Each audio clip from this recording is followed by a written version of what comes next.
this is David with the Purple Bookshelf, and I have a really cool book. This is a favorite of mine, one of my favorites. Haven't been able to quite do everything in the book, but it gives me some good ideas, some things that I would like to do, some things that I would like to try. And this one actually is two books in one.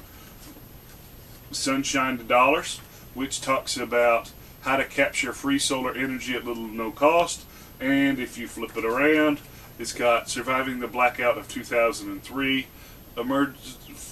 Energy and Family Preparedness Tips, Tricks, and True Stories of Experiencing the Adventure of Disaster.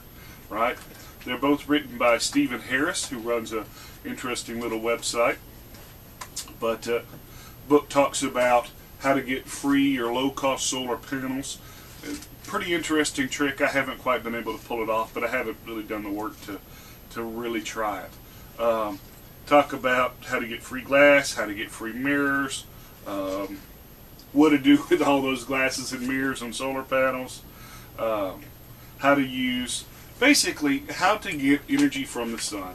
And his premise is, you know, sometimes using the sun to make electricity isn't the best use of the sun, especially for like things like heating. If you're going to take the sun, use it to make electricity, store that electricity, and then later use that electricity to make heat through cooking or you know, lighting or whatever. Probably more efficient to use the sun directly to heat.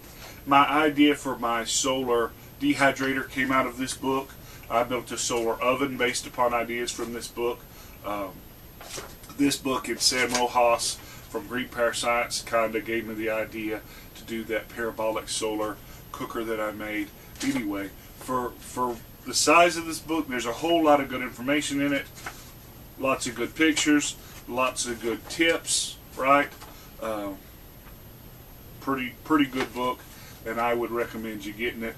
And you know, checking the guy's website out at steveharris.net or knowledgepublications.com.